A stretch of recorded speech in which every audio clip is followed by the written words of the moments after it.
امام اعظم ابو حنیفہ رحمۃ اللہ علیہ سمیت بہت سارے بزرگ یہ فرماتے ہیں کہ یہی لیلۃ القدر کی رات ہوتی ہے۔ اگرچہ وہ اس بات کو طے نہیں کرتے، لیکن فرماتے ہیں یہی اکثر ہم نے اسی مقام پر لیلۃ القدر کو پایا ہے۔ نبی رحمت علیہ الصلوۃ والسلام نے صحابہ کرام علیہم رضوان کے سامنے گزشتہ امتوں کے احوال ذکر فرمائے۔ 1000 سال ان کی عمریں ہوتی تھی، 1500 سال تک وہ زندہ رہتے تھے۔ تو صحابہ کے دلوں میں تجسس پیدا ہوا کہ اگر عمر 1000 سال ہوگی تو نماز بھی تو 1000 سال ہی پڑھیں گے نا، اگر عمر 1500 سال ہوگی تو روزے، عبادتیں، یہ سارے کام بھی تو بڑے زیادہ کرتے ہوں۔ تو یہ شوق جب پیدا ہوا تو اللہ کریم نے فرمایا کہ محبوب میں قرار دیتا ہوں لیلۃ القدر خیر من الف شہر، جو رات ایک ہوگی پر 1000 مہینے سے بہتر ہوگی۔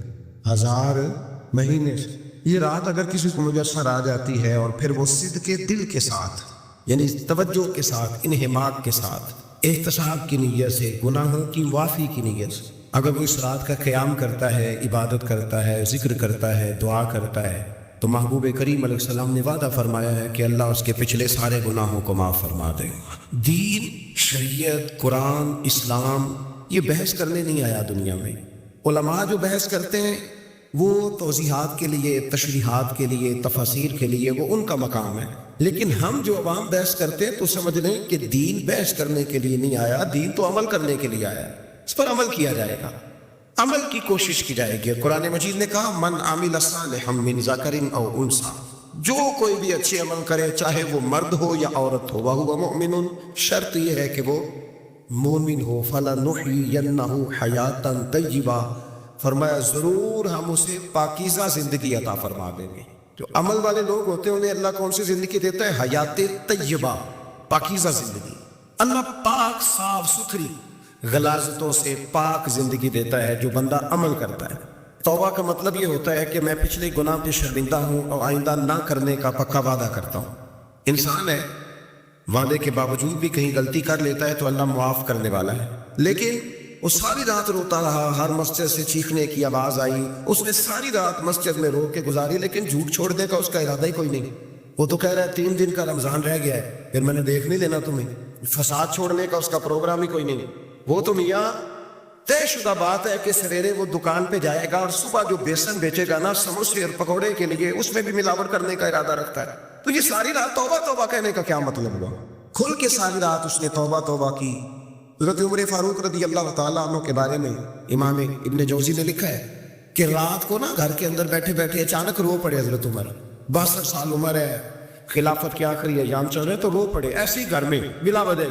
آپ کی اہلیہ نے، زوجہ نے بیٹے کو اٹھایا، فرمایا پتہ کرو تمہارے باپ کو کیا مسئلہ ہے، کہیں کوئی تکلیف تو نہیں، درد تو نہیں، صاحبزادے آئے، ابا جی کیا بات ہے؟ فرمایا اماں کو بلاؤ۔ سب لوگ جمع ہو گئے تو جناب عمر فاروق رضی اللہ تعالیٰ عنہ فرمانے لگے کہ بیٹھو میرے ارد گرد۔ سب بیٹھ گئے تو فرمانے لگے آج جب میں مسجد سے نکلا تھا تو میرے نبی پاک کے سچے صحابہ، سچے رسول کے سچے صحابہ، حضور کے سچے غلام یہ کہہ رہے تھے کہ عمر بڑا ہی اچھا ہے، عدل والا ہے، انصاف والا ہے۔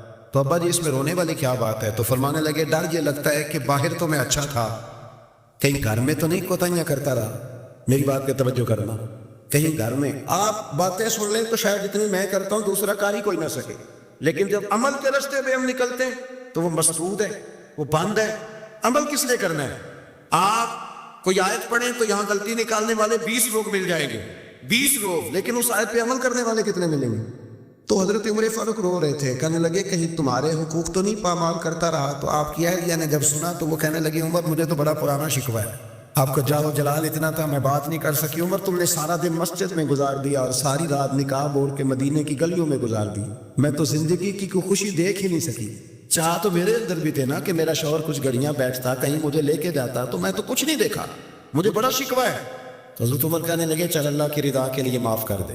بھئی معافی بیوی سے نہیں مانگی جا رہی، معافی اپنی غلطی کی مانگی جا رہی، یہ سمجھ لیں۔ بیوی کے لیے تو خامد کا بہت بڑا مقام ہے نا، لیکن یہاں غلطی کس بات کی ہے؟ اپنی کمزوری پر غلطی کا اعتراف کر کے معذرت کا سوال کیا جا رہا ہے۔ تو حضرت عمر کہنے لگے معاف کر دے، تو اہلیہ کہنے لگی میں نہیں معاف کرتی، میری شرط پوری کریں۔ فرمایا وہ کیا؟ فرمانے لگی قیامت میں جب اللہ آپ کے لیے جنت کا حکم دے گا تو آپ میری سفارش کریں گے اللہ کی بارگاہ میں؟ سفارش کریں گے کہ یا اللہ مجھے کپڑے دھو کے دیتی تھی، میری عزت کی حفاظت کرتی تھی، میرے بستر کو پاک رکھتی تھی، کہیں گے؟ تو حضرت عمر فرمانے لگے تیرے ساتھ وعدہ رہا رب نے اگر عمر کو اپنے فضل، اپنے کرم اور اپنے محبوب کے صدقے جنت دی تو عمر تیرے بغیر جنت میں نہیں جائے گا۔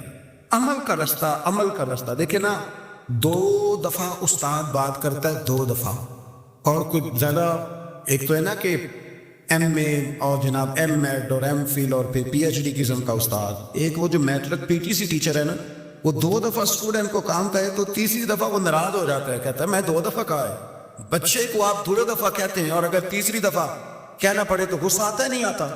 بھئی تو نے اتنی دفعہ کہا، تو سمجھ نہیں رہا بات کو۔ اور اگر اللہ کریم قرآن مجید میں سینکڑوں دفعہ کہے نماز پڑھو، سینکڑوں دفعہ، اور یہ بہانے کر رہا ہے، یہ بھی پروگرام بنا رہا ہے، پھر کہتا ہے میں بے چین رہتا ہوں، میں بے قرار رہتا ہوں۔ عمل کا رستہ اس کو اختیار کریں، آپ سکون میں رہیں گے۔ بد عمل آدمی اور بے عمل آدمی یہ ہمیشہ پریشان رہتے ہیں۔ ہمیشہ عمل کرے، توبہ کرے تو پھر بدل جائیں، پھر تبدیلی آئے۔ اور یہ کوئی مشکل کام نہیں، جو بدلنے والے تھے وہ بدل گئے، بڑا کچھ کرتے تھے پر پھر وہ لوگ بدل گئے۔ حضرت فضالہ رضی اللہ تعالیٰ عنہ کہتے ہیں کہ میں بڑا دلدادہ تھا عورتوں کا، اور میرا ماحول یہ تھا کہ میں قتل بھی کر لیتا تھا، معاذ اللہ چوری بھی کر لیتا تھا، اور رات میری طبیعت تھی معاذ اللہ نہیں سے نہیں عورت کے پاس جانا۔ کہتے ہیں ابو جہل نے اعلان کیا کہ جو نبی پاک علیہ السلام کا سر اقدس معاذ اللہ کاٹ کے لائے گا، نقل کفر کفر نہ باشا، 100 سرخ اونٹ انعام ملے گا۔ تو میں نے ارادہ کر لیا کہ میں بہت سارا انعام حاصل کروں گا۔ قرآن مجید میں نا اللہ فرماتا ہے کہ بہت سارے لوگ ایسے ہیں جنہیں اگر میں رزق میں کشادگی دے دوں، زیادہ پیسے دے دوں، فرمایا باغی ہو جائیں، وہ سرکش ہو جائیں۔ یہ بہت سارے لوگوں کو جو اللہ تبارک و تعالیٰ اعتدال میں رکھتا ہے تو یہ ان کے لیے بہتر ہے۔ ہر بندہ دولت کے ہوتے ہوئے نیک ہو سکتا، تو یہ اللہ اگر رکھتا ہے نا اعتدال میں تو شکر کرے اللہ کا، ورنہ تو لوگ عیاشیاں کریں، پتہ نہیں کیا کچھ کر گزرے۔ تو حضرت فضالہ کہتے ہیں کہ میں نے خنجر تیار کیا اور میں نے بغل میں اس کو چھپایا، اوپر میں نے چادر اوڑھ لی۔ اب مجھے پتا تھا ظہر کی نماز کے بعد نبی پاک صلی اللہ علیہ وسلم طواف کعبہ کے لیے، بیت اللہ شریف کے طواف کے لیے جاتے ہیں۔ کہتے ہیں میں بھی اس طرف بڑھا، رستے میں نا وہ خاتون جس کے گھر میں نے رات آنا تھا، میں نے دروازے پہ دستک دی، میں نے کہا کہ تیار رہنا، تیار رہنا، میں بڑے پیسے لے کے آؤں گا۔ اسے میں نے یہ کہا اور پھر میں چلا گیا بیت اللہ شریف کا طواف کرنے۔ کہتے ہیں اللہ کے محبوب بھی طواف کر رہے تھے تو میں نے بھی طواف شروع کر دیا۔ ارادہ یہ تھا کہ جہاں نبی پاک علیہ السلام میرے قریب سے گزریں گے تو موقع پا کر میں حضور کے جسم اقدس پر خنجر کھوپ دوں گا اور معاذ اللہ شہید کر دوں گا۔ کہتے ہیں حضور ایک دفعہ بھی میرے پاس سے گزرے تو میں ہمت نہ کر سکا، دوسری دفعہ بھی پاس سے گزرے تو میں ہمت نہ کر سکا، تیسری دفعہ بھی گزرے تو میں ہمت، نبی کریم صلی اللہ علیہ وسلم 2-3 دفعہ گزرے تو فرماتے ہیں کہ مجھے موقع نہ ملا، اس لیے کہ حضور فرماتے ہیں اللہ نے رعب کے ساتھ میری مدد فرمائی، دشمن پر میرا رعب طاری ہو جاتا ہے۔ فرماتے ہیں جب چکر پورے ہو گئے تو محبوب کریم نہ چھٹے چکر پہ فرمانے لگے فضالہ چکر ایک رہ گیا ہے، بے خبر ہو جو غلاموں سے واقعہ کیا ہے، ایک پھیرا رہ گیا۔ کہتے طواف مکمل ہو گیا تو محبوب میرے قریب آئے، فرمایا وہ کام کرتے کیوں نہیں جس کے لیے آئے تھے؟ میں نے عرض کی یا رسول اللہ کون سا کام، کیسا کام؟ اندر تو چور تھا نا، بانج فقیروں کسی نہیں ماریا، اے ہوئی چور اندر دا، اندر چوہے تھا نا۔ کہتے ہیں حضور نے مجھے کندھے سے پکڑ کے ہلایا، فرمایا کرتے کیوں نہیں؟ جب حضور نے ہلایا تو وہ خنجر بھی پیروں میں گرا اور میں بھی رسول اللہ کے پیروں میں گر گیا۔ میں نے کہا حضور مجھے کلمہ پڑھا دے۔ کہتے ہیں حضور نے پہلے میرے دل پہ دست مبارک پھیرا، پھر میرے نبی نے مجھے کلمہ پڑھا دیا۔ اب نا مرید ہونے والا کہتا ہے کہ جی آہستہ آہستہ میں ٹھیک ہو جاؤں گا۔ اب وہ آہستہ آہستہ کا کیا ترجمہ ہے یہ بالکل سمجھ نہیں آتی۔ بھائی کسی بندے سے 5 لاکھ روپیہ لینا ہے تو اس سے وہ کہتا ہے جی میں آہستہ آہستہ دوں گا، 500 روپیہ دے دیا کروں گا روز کا، تو کہتے ہیں میری رقم خراب ہوتی ہے، پورے دو۔ اور نیکی کی بات جب آتی ہے تو کہتے ہیں بھائی صاحب دین اتنا سخت نہیں ہے، میں آہستہ آہستہ ٹھیک ہو جاؤں گا۔ اب میں مغرب عشاء پڑھنی شروع کر دیا میں نے، اب میں تسبیح لے لی ہے، کل میں نے بھی آہستہ آہستہ میں ٹھیک ہو جاؤں۔ یعنی رقم لینی ہو تو وہ آہستہ آہستہ قبول نہیں ہے، لیکن اور مکان کی رجسٹری اگر کرانی ہو تو مالک مکان کہے گے آہستہ آہستہ کرا لو، کہتے ہیں پیسے پورے دیے ہیں، سویرے چل اور بیان دے۔ یہ کیا بات ہے؟ یہاں یہ جو ہمارا ماحول تھا نا کر لیں گے ہو جائے گا، یقین کریں لوگ قبروں میں چلے گئے ہیں پر مسجدوں میں نہیں آئے۔ ہر کام سے لوگ ریٹائر ہوئے پر گناہوں سے ریٹائر نہیں ہوئے، آخر تک تباہی اتر گئی، لیکن لوگ بدلنے کو تیار نہ ہوئے۔ حضرت فضالہ کہتے ہیں ابھی میں نے کلمہ پڑھا ابھی میں واپس آیا، رستے میں وہ بیوی کھڑی تھی، کہتے میں وہ شخص تھا کہ عورتیں مرتی تھی میرے اوپر اور کسی کی جرت تھی کہ وہ آئیں بائیں شائیں کرے، لیکن فرماتے ہیں میں بیوی کے پاس سے گزر گیا، پہلے تو اس کا خیال تھا رکے گا، لیکن جب میں رکا نہ تو دروازے پہ آئی، اور جب میں گزر گیا تو اس نے آواز دی، لیکن میں نے سنی انسنی کر دی، جب آگے بڑھا تو میرے پیچھے دوڑی۔ فرماتے مجھے پکڑ کے کہنے لگی خدا اللہ تجھے کیا ہوا، تو وہی نہیں جو یہاں سے گیا تھا؟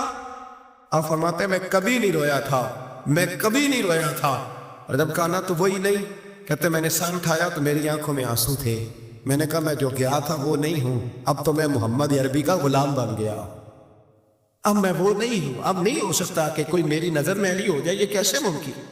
اب نا اسلام کی تعریف ہم نے یہ کی ہے کہ خبردار کوئی ہمارے قریب نہ آئے، ہم کسی کو بات نہیں کرنے دیتے کہ ہم مسلمان ہیں، ہم بات نہیں کرنے دیتے۔ پتہ کیا بات ہے، ایک میری یہ تقریر ہوتی ہے ممبر پہ، اور ایک میرا عمل ہوتا ہے جب میں سفر کرتا ہوں، جب میں گاڑی میں بیٹھتا ہوں، جب میں دوستوں سے ملتا ہوں، جب ان دونوں باتوں میں تضاد آتا ہے نا، تضاد، تو لوگ تقریر کو جذبات نہیں کہتے، ایک فن بن جاتی ہے تقریر۔ آپ کو پتہ ہے وائزین نعت خواں کہتے ہیں میں نے محفل لوٹ لی، پھر لوگ شمار کرتے ہیں کتنے لوگوں نے سبحان اللہ کہی، پھر لوگ شمار کرتے ہیں کہ آج 5 بندے روئے بھی تھے جب میں تقریر کر رہا، تو یہ فن ہے، یہ جذبات کا اظہار ہے۔ سمجھ لیں بات کو کہ عمل جب آپ نہیں نہ کرتے عمل، تو آپ خود بڑے بے چین رہتے ہیں کہ یار یہ میں کیا کر رہا ہوں، یہ کون سا گورکھ دھندا ہے کہ میرا عمل صفر ہوتا جا رہا ہے۔ ہمارے ایک استاد تھے تو وہ فرمایا کرتے تھے کہ اگر پڑھے لکھے آدمی کو تم بے عمل دیکھو تو اس سے دور ہٹ جایا کرو ورنہ تمہیں بھی بے عمل کر دے گا۔ میں نے ان سے عرض کی، میں نے کہا حضور یہ کیا ہے؟ تو فرمانے لگے اپنے حضرت صاحب سے پوچھنا، وضاحت کریں گے۔ میں نے حضرت صاحب سے کہا جی عجیب بات کر دی ہے، علم والے بندے کے پاس بیٹھ کے تو علم آتا ہے، تو وہ فرما رہے تھے کہ علم والے بندے کے پاس اگر وہ بے عمل ہو تو بالکل نہ بیٹھنا۔ تو حضرت صاحب فرمانے لگے انہوں نے صحیح کہا ہے۔ اب بات بہت بڑی ہے، پتہ نہیں آپ کی سمجھ میں آتی ہے نہیں آتی، بہرحال کر دیتا ہوں۔ پڑھا لکھا بندہ اگر بے عمل ہو تو اس کے پاس ہے، تو میں نے کہا حضور کیوں؟ فرمانے لگے اس لیے کہ وہ اپنی بے عملی پر بھی دلائل دے گا، وہ بے عملی پر بھی دلیلیں قائم کرے گا کہ یہ وجہ ہے تو اس لیے میں ایسے کر رہا ہوں، تو چونکہ وہ بے عمل ہے اور ہے پڑھا لکھا، نبی کریم صلی اللہ علیہ وسلم کے غلام نہ پل بھر میں بدل جاتے تھے۔ اور اللہ تعالیٰ بھی نا بڑے موقع دیتا ہے ہمیں، بڑے موقع۔ حضور نے فرمایا جس نے ایمان اور احتساب کی نیت سے روزے رکھے وہ نئی زندگی کا آغاز کرے، اس لیے کہ اللہ نے اس کے پچھلے سارے گناہ معاف فرما دیے۔ میرے نبی کریم علیہ السلام نے فرمایا جو شخص بیمار ہو گیا، مریض ہو گیا، اور نسائی شریف میں فرمایا کہ 3 دن تک بستر پہ رہا اور اس نے شکوہ نہ کیا اللہ کا، اور جب وہ شفا یاب ہو کے بستر سے اٹھا ہے نا، تب اللہ نے اس کے پچھلے سارے گناہ معاف فرما دیے۔ اور فرمایا جو حج کرنے گیا، حج کر کے واپس آیا، اللہ کے حبیب فرماتے ہیں یوں سمجھے کہ میں آج ہی ماں کے پیٹ سے پیدا ہوا۔ بڑے موقع اللہ نے دیے، بڑے موقع، بڑے سارے موقع عطا فرمائے کہ میں تیرے پچھلے گناہ معاف کر دوں گا، تو بھی تو نئی زندگی کا آغاز کرنا، تو بھی تو شروع کرنا نئے سرے سے، تو بھی تو بدل کے آنا، تو بھی تو اپنے اندر تبدیلی پیدا کرنا۔ سالوں بیت گئے، ہمیں سالوں بیت گئے، تقریر کرتے، تقریر سنتے، قرآن سنتے، پورا قرآن سنتے، ترجمہ اور تفسیر لوگوں نے پڑھ کے بڑا جگہوں پہ لوگ دلائل دیتے، بات کرتے۔ کب وہ وقت آئے گا جب ہم عمل کریں گے؟ تھوڑا مجھے سفر کرنا پڑتا ہے، دنیا میں گھومتا رہتا ہوں، تو کچھ چیزیں ایسی ہوتی ہیں جو کبھی انوکھی ہو جاتی ہیں۔ میں ایک جگہ پہ تھا تو وہاں 4 5 6 عمرے کے ٹکٹ تھے محفل میں، تو ہمارے آپ کو پتہ ہے نا وہ دو دلیلوں والے لوگ ہیں، ان بیچاروں کو بھی کوئی دلیل نہیں ملتی۔ تو ایک صاحب مجھے کہنے لگا جی عمرے کا ٹکٹ دینا جائز ہے قرآن اندازی کر کے؟ میں نے کہا یار چلو جائز ہی رہنے دو، تیری مہربانی، کہ اب اس پہ بھی اعتراض آ گیا ہے۔ میں نے کہا 100% جائز ہے، کوئی اس میں کوئی ایسی بات نہیں ہے، لیکن اندازی تو شروع ہو گئی جو حدیث میں نہیں آئی، عمرے کے ٹکٹ والی ہے جائز، پر نبی پاک نے جس قرآن اندازی کا کہا تھا وہ کب ہوگی؟ حضور نے فرمایا تمہیں پہلی صف کے ثواب کا پتہ چل جائے تم قرآن اندازی کرو۔ حضرت عبداللہ ابن مسعود فرماتے ہیں تمہیں پتہ چلے اذان کا ثواب کتنا، تم قرآن اندازی کرو۔ کب کرنی ہے؟ کون پڑھے گا اذان؟ کون یہ آگے بڑھ کے کام کرے گا؟ بھئی جو قرآن اندازی حدیث میں ہے وہ کب ہوگی؟ یہ تو قرآن اندازی شروع ہو گئی اور ہو رہی ہے، اب تو لوگ جہیز دینے لگے ہیں قرآن اندازی کر کے۔ یہ ماحول بنا، دین عمل کرنے کے لیے آیا ہے۔ جو حکم میرے نبی پاک کے غلاموں کو ملا انہوں نے عمل کر کے دکھایا، انہوں نے عمل کر کے دکھایا، وہ عمل کے میدان کے لوگ تھے۔ حضرت ابوبکر صدیق سے زیادہ روایات مروی نہیں ہیں، اگر ڈھونڈنے نکلو گے تو زیادہ قول نہیں ملیں گے ان کے۔ حضرت عمر فاروق کے زیادہ اقوال، زیادہ ارشادات آپ کو نہیں ملیں گے۔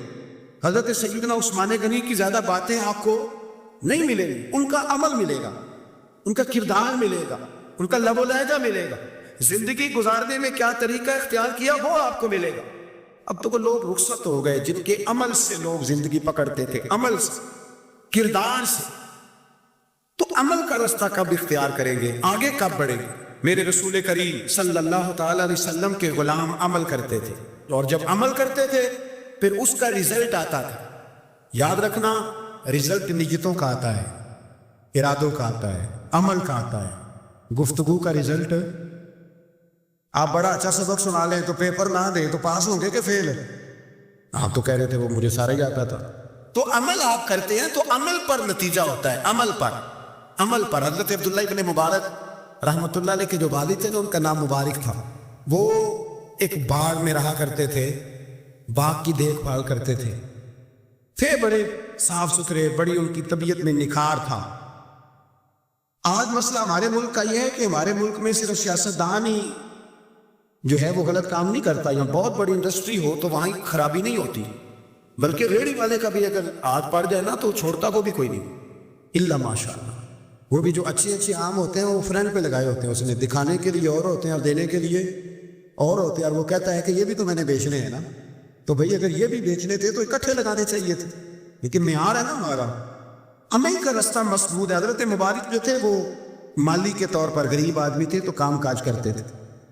تو ایک دن باغ کا مالک آ گیا، اس نے آ کے آپ سے کہا کہ کنوں کا باغ تھا، اس نے کہا کہ لاؤ ایک، کنوں لا کے دیا تو کھٹا تھا، اس نے کہا یہ نہیں ٹھیک، دوسری درخت لاؤ، دوسرے سے لائے تو وہ بھی کھٹا تھا، تیسرے سے لائے وہ بھی کھٹا تھا۔ کہنے لگا بیٹے کتنے سال ہو گئے تمہیں؟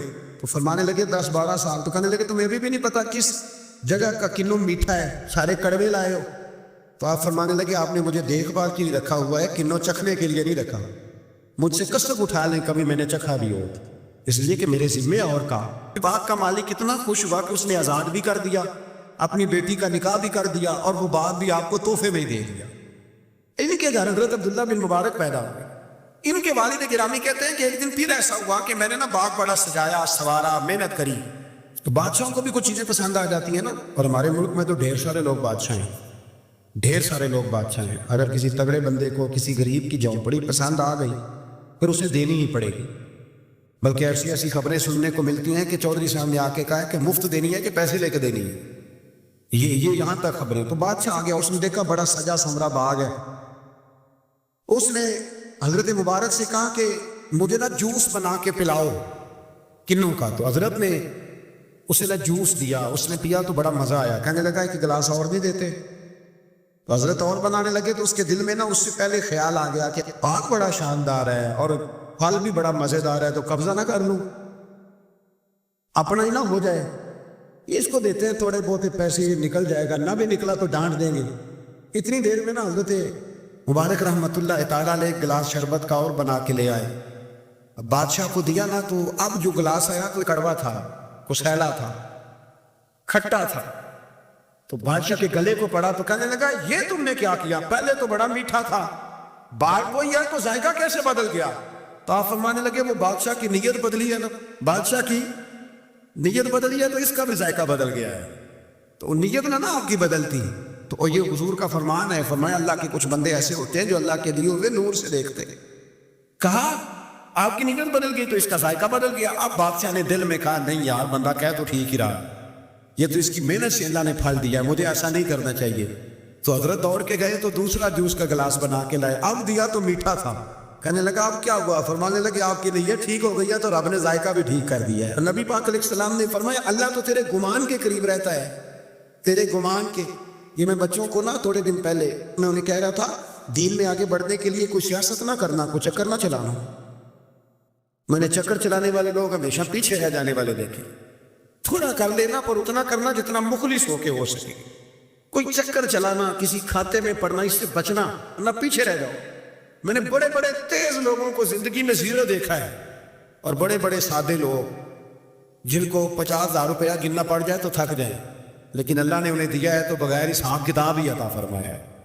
تو ہم نہ نیتوں کے بل بوتے پر عمل کریں، خالی باتیں نہ کریں، آپ کا جو عمل ہوگا وہ آسانی کر دے۔ حضرت حبیب اجمی بڑے مالدار تھے۔ دنیا میں ڈھیر سارا فساد مالداروں کی وجہ سے ہوتا ہے۔ یہ جو شادیاں مہنگی ہوئی ہیں نا، یہ ابھی تھوڑا سا پہلے کی بات ہے کہ شادی میرج ہال میں کرنے کا کسی دیہاتی کو کہتے تھے تو وہ کہتا تھا کہ میں نے نہیں میرج ہال میں کرنی، تی کروں توڑی دی، بلکہ جو بڑے دور دراز دیہات ہیں ان میں بھی میرج ہال بن گئے۔ یہ امیر کچھ قباحتیں ایسی پیدا کرتے ہیں کہ غریبوں کے لیے بھی مشکل ہو جاتی ہے۔ یہ کچھ ایسے معاملات لاتے ہیں میدان میں کہ پھر عام لوگوں کے لیے اس میں مشکلات ہوتی ہیں، چونکہ وہ رواج بن جاتا ہے معاشرے کا۔ پیسے والا آدمی اس رواج کو لاتا ہے میدان میں، اس سے خرابی ہوتی ہے۔ اور پھر میرے غریب کا یہ حال ہے کہ امیر کو رسم چھوڑ دے تو چھوڑ دے، غریب کو قرضہ اٹھانا پڑے، چھوڑنے کوئی شے نہیں اس نے، جو مرضی ہو جائے، اس نے کوئی چیز پیچھے نہیں ہونے دے۔ حضرت حبیب اجمی بڑے مالدار تھے تو وہ کاروبار کر، یہ مالدار لوگ جو ہوتے ہیں نا، یہ تو کہتے ہیں پیسے کو پیسہ ہے نا، کتنا مشہور ہے جملہ، پیسے کو پیسہ۔ تو یہ پھر مارکیٹ میں پیسہ پھینکتے ہیں، تو یہ پیسہ کھینچنے کے لیے پیسہ پھینکتے ہیں، پھر ایک دوسرے کو کہتے ہیں تیری وجہ سے مہنگائی ہوئی ہے، تیری وجہ سے مہنگائی ہوئی۔ حالانکہ مہنگائی کسی کی وجہ سے بھی ہوتی کس کے لیے؟ غریب کے لیے۔ مطلب پیٹرول مہنگا ہوا تو کرایہ بڑھ گیا بس کا، لیکن پیٹرول سستا ہوا تو کبھی کرایہ بھی سستا ہوا ہے، اس نے ادھر ہی رہنا ہے۔ تو مہنگائی کس بیچارے کے لیے ہوئی؟ غریب کے لیے، جس نے گھر جانا ہے نا، اس نے گھر جانا ہے۔ ابھی ہمارے ایک بچے نے جانا تھا تو سفر لمبا تھا تو کہہ رہا تھا 1000 روپیہ میرے پاس ہے پر کرایہ 1500 لگتا ہے۔ ابھی بھی لوگ حساب کرتے ہیں اور پھر سوچتے ہیں کہ رستے میں شے کوئی نہیں کھانی، اس لیے کہ پھر کرایہ کہاں سے دوں گا، مینج کر کے رکھتے ہیں۔ یہ خدمت ہوتی ہے نا علماء کی، حفاظ کی، تو مجھے پتہ ہے، میں اس قبیلے کا آدمی ہوں، مجھے پتہ ہے کہ یہ کیسے حساب کر کے رکھتے ہیں کہ اب اتنے آئے ہیں تو اس میں سے یہاں جس کے پاس ہیں بڑے لمیٹڈ سے، تو بیچارہ پہلے سے سوچ کے بیٹھا ہوتا ہے، مجھے پتہ ہے۔ جن کے پاس پھر بے حساب ہوتا ہے وہ پھر مارکیٹ میں پھینکتے ہیں تو کھینچتے ہیں اور ظلم کرتے ہیں۔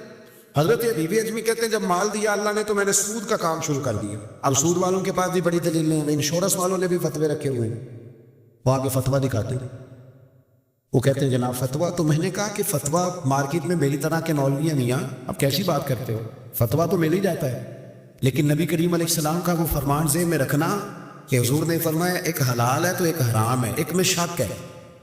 اللہ کے نبی فرماتے ہیں تم نے شک والی چیز سے بھی بچنا ہے۔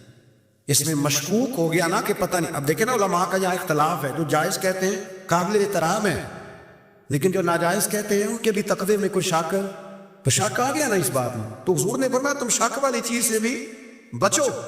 حضرت حبیب اجمی کہتے ہیں میں سود کا دھندا کرتا تھا، بڑا سود لاتا تھا، بڑا سود، اور یہ سود جس پہ چڑھ جاتا ہے اس پہ اترتا نہیں۔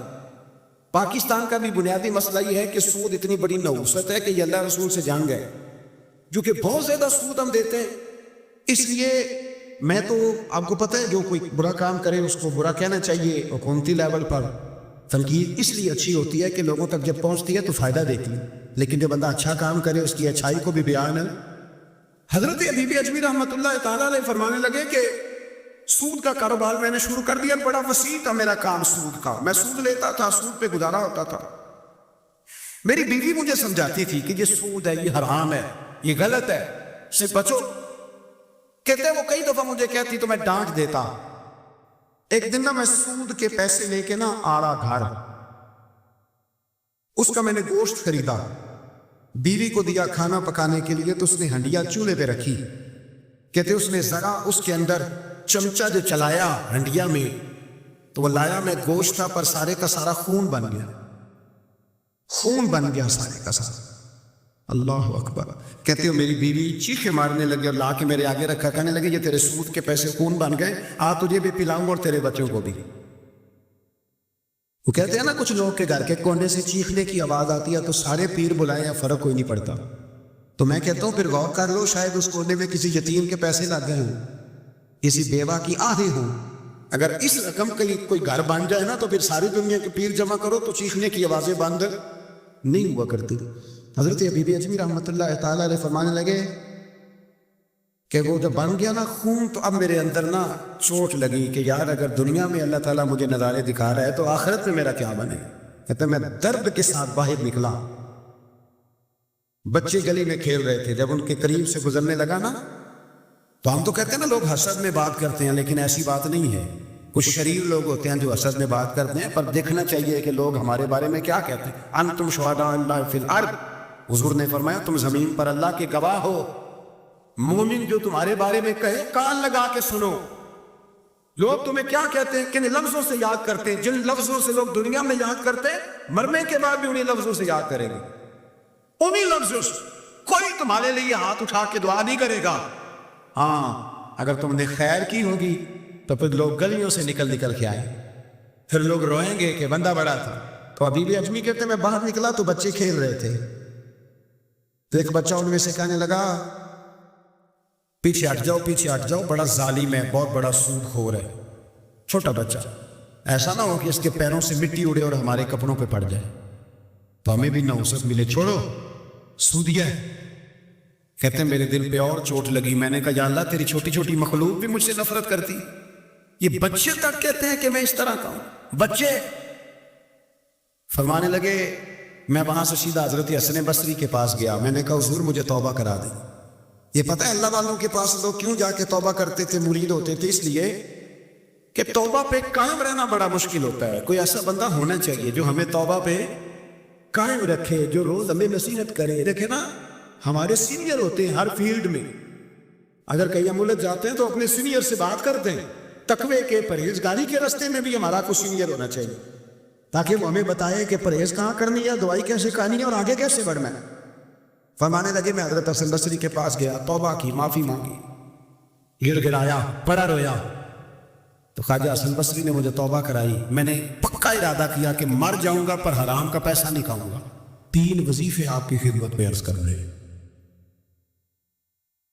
سخت مشکل جب آتی تھی نا تو صحابہ پڑھا کرتے تھے حسبنا اللہ و نعم الوکیل، نعم المولا، پڑھیے گا حسبنا اللہ و نعم المولا و نعم النصیر۔ اس کا معنی بڑا خوبصورت ہے، بالکل سادہ سا مختصر سا معنی کرے نا تو اس کا معنی یہ ہے میرے لیے اللہ ہی کافی ہے، اللہ میرا مددگار ہے، اللہ بہترین مددگار ہے، اللہ بہترین کفایت کرنے والا ہے۔ اس وظیفے کو نہیں چھوڑیں اور اس کے معنی سمیت اس کو یاد رکھیں۔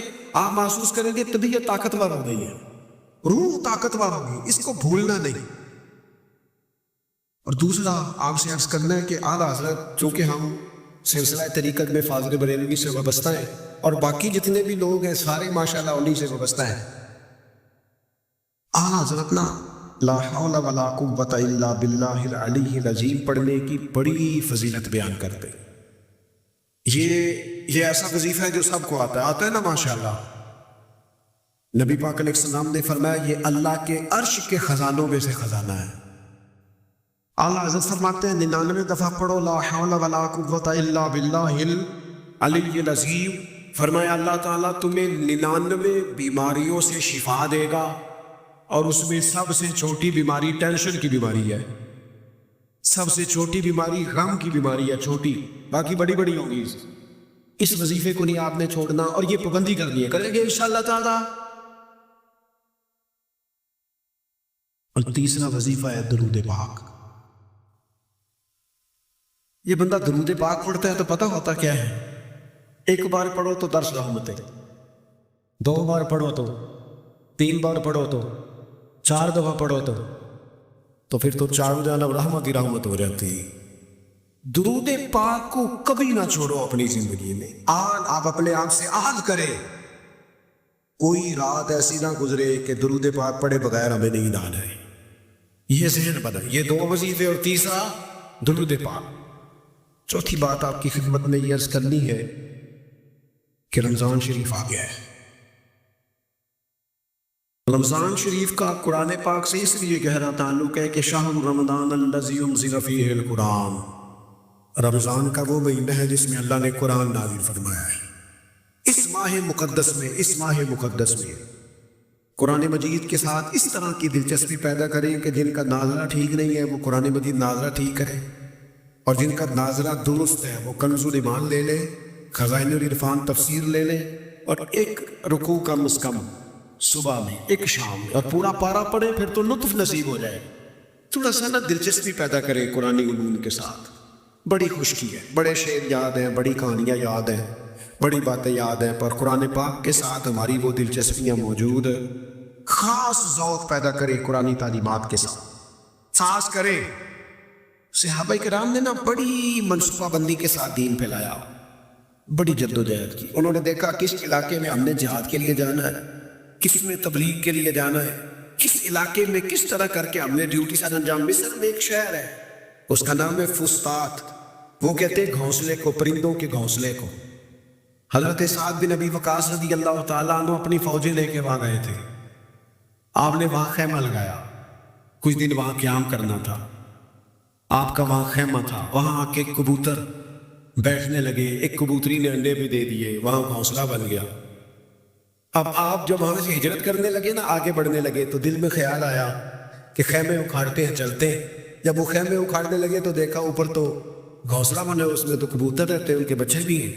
حضرت سعد بن ابی وقاص نے 2 فوجیوں کے ذمے لگایا، فرمایا یہاں تم پہرے دار بن کے کھڑے ہو جاؤ، یہ خیمہ اکھاڑا نہیں جائے گا، اس کو یہی لگا رہنے دیں گے تاکہ یہ کبوتر جو ہیں انہیں تکلیف نہ ہو۔ وہ 2 فوجی وہیں رہے، خیمہ لگا رہا، وہاں پانی کا بندوبست کیا جاتا رہا، خوراک کا بندوبست کیا جاتا رہا۔ قریب بستیوں سے جب لوگوں نے دیکھا یہاں لوگ موجود ہیں، تو لوگوں نے وہاں آ کے مکان بنانے شروع کر دیے۔ وہ ایک پرندے کے گھونسلے کی حفاظت کے لیے کچھ دیر 2 سپاہی رکے تھے، اللہ نے وہاں پورا شہر آباد فرما دیا ہے۔ تو آپ ایک گھونسلے کی حفاظت شروع کریں، انشاءاللہ شہر آباد ہو جائے گی۔ لیکن ہم گھونسلوں کی حفاظت کرنے کو بھی تیار ہیں۔ اب چوتھی بات آپ کی خدمت میں عرض کرنی ہے، ایک ضروری کام بڑی توجہ کے ساتھ آپ نے سمجھنا ہے، تھوڑا سا اس کے پس منظر کو سمجھ لیں۔ جو آیہ کریمہ میں نے تلاوت کی ہے اس کا حصہ بھی اسی میں آئے گا۔ دنیا کا نظام 2 طریقوں سے چلتا ہے، ایک ہے نظام اسباب اور ایک ہے نظام غیب۔ ایک نظام اسباب سے چلتا ہے کہ آگ جلاتی ہے، پانی ٹھنڈا کرتا ہے، انسان ماں باپ کے ملاو سے پیدا ہوتا ہے۔ دنیا نظام اسباب سے چلتی ہے اور اسی ترتیب سے نظام آگے چل رہا ہے۔ اور ایک ہے نظام غیب، جب اللہ اپنی رحمت کا فیصلہ فرمائے۔ تو ایک نظام وہ بھی ہے، وہ کیسے ہے؟ آگ جلاتی ہے، لیکن جب رب چاہے تو حضرت ابراہیم کے لیے ٹھنڈی ہو جاتی ہے۔ یہ کیا ہے؟ یہ نظام غیب ہے۔ نظام اسباب یہ ہے کہ ماں باپ کے ملاپ سے اولاد پیدا ہوتی ہے، اور اگر رب چاہے تو حضرت عیسیٰ علیہ السلام کو بغیر باپ کے بھی پیدا فرما دیتا ہے۔ ہم جو مسلمان ہیں ہماری ساری کی ساری توجہ نظام اسباب پہ ہو گئی ہے۔ اسباب پورے جمع کرو، لیکن اپنے رب کی بارگاہ کی طرف رجوع بھی کرو۔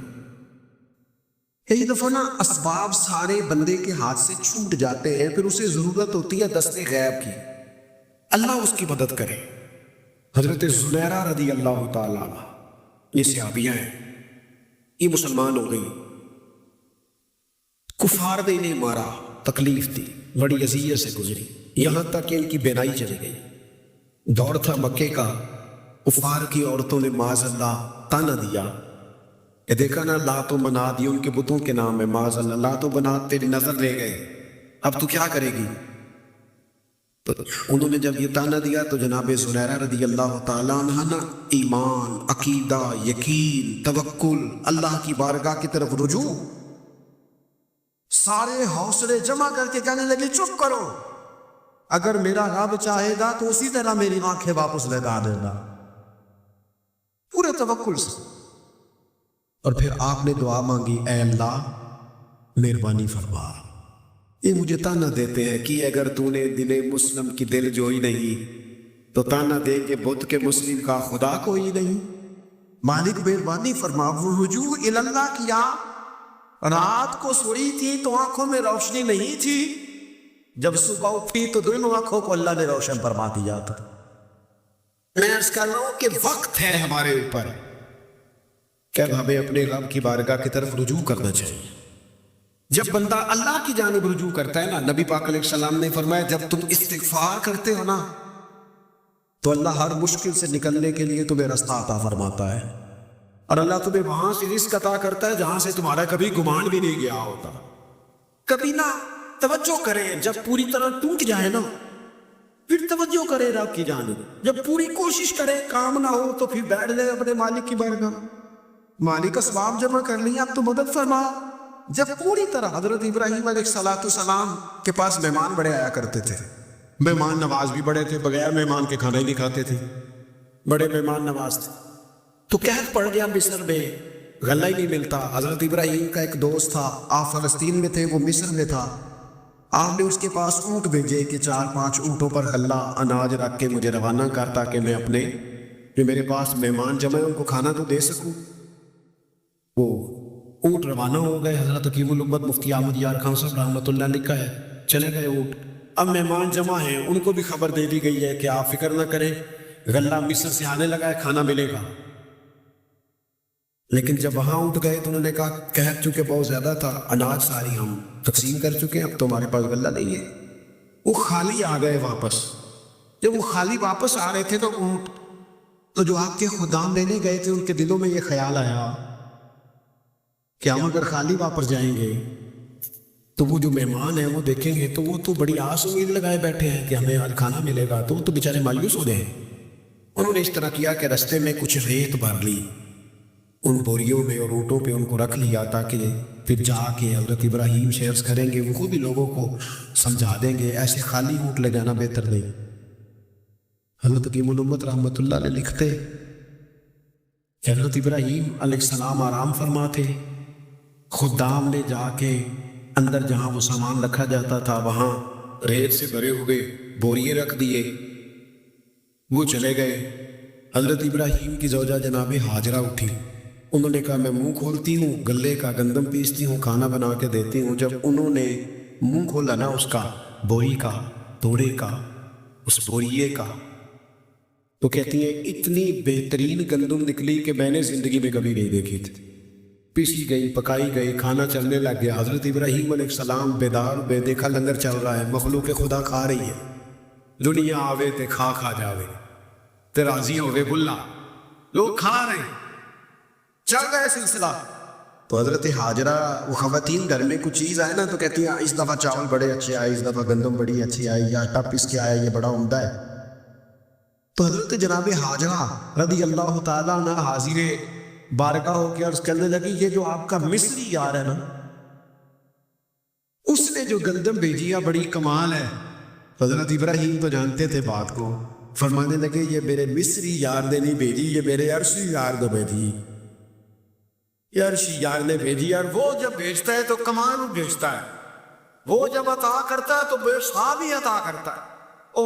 جو آیہ کریمہ میں نے قرآن مجید کی پڑھی ہے اس میں اللہ کریم نے فرمایا یا ایھا الذین آمنوا توبوا الی اللہ توبۃ نصوحا، اے ایمان والو اپنے رب کی طرف رجوع کرو، اپنے رب کی بارگاہ میں توبہ کرو، پر توبہ سچی کرنا، رجوع الی اللہ کرو، اللہ کی طرف رجوع کرو۔